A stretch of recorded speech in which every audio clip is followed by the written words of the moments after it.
We've now got a pretty awesome looking application, especially considering that it was for our first taste of Redux. So remember the benefits of Redux.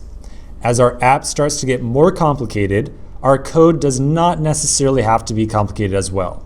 So if this app felt like a pain to build, having to wire up Redux throughout all of it, that is absolutely okay, because Redux is not really designed for use in apps with just like two pieces of state as we had here. It is designed for apps with many different pieces of state, many different action creators, many different reducers.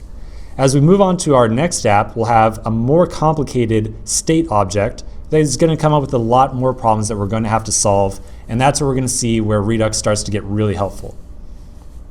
Anyways, let's review what we learned inside this application. First and foremost, Redux, obviously. We start off inside of our app component where we created the provider tag and passed it an instance of our Redux store. The provider tag is all about facilitating communication between React and Redux. Remember, they are two separate libraries, and it is through the React Redux library that we get them to work together nicely. After we created the Redux store, we created two different reducers. The two reducers were wired together inside of our reducers index.js file, where we combine them together using the combine reducers helper from the Redux library. We created two separate reducers, the library reducer and the selection reducer. Each of them were assigned to a very particular key in the object that we handed off to combine reducers. The key that we assign these reducers to determines how our application state object looks, or how it gets formed up. Looking at a very particular reducer, let's check out our selection reducer. This is a very common structure for our reducer, and we're going to see this exact same structure over and over and over again. So we will create a function, we will export it by default.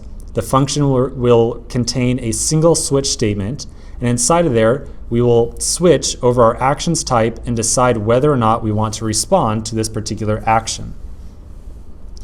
Speaking of actions, let's review our actions file. So I'm going to go to my actions index.js file.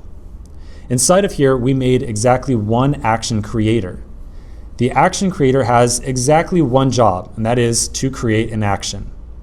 They are plain JavaScript functions that return actions. The action creator has no logic in it whatsoever right now, but as we start to make more complicated applications, we're going to add more and more logic to our action creators. Next, our action itself. Remember that actions are plain JavaScript objects. They have a type property, which we can think of as being like the command or the instruction to our reducer.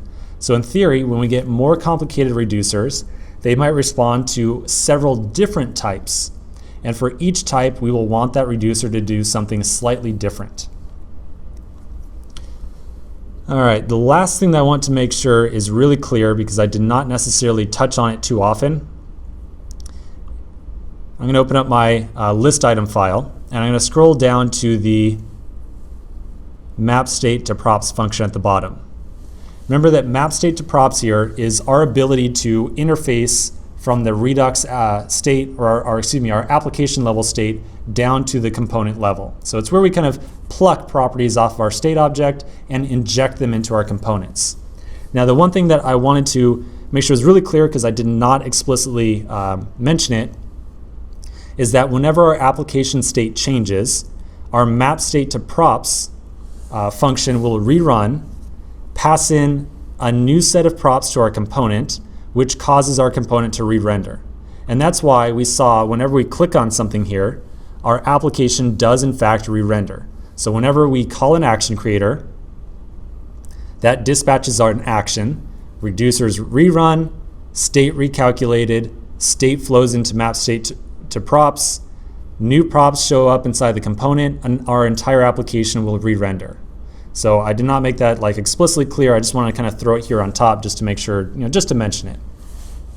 All right, so again, Redux is a tough topic. It is not easy. If you still feel shaky on any particular subject, even every subject, even everything about it, do not worry about it. We're going to be working through another app to get more experience with Redux. So I hope that you enjoyed putting this app together. Let's continue in the next section and kick off our next project.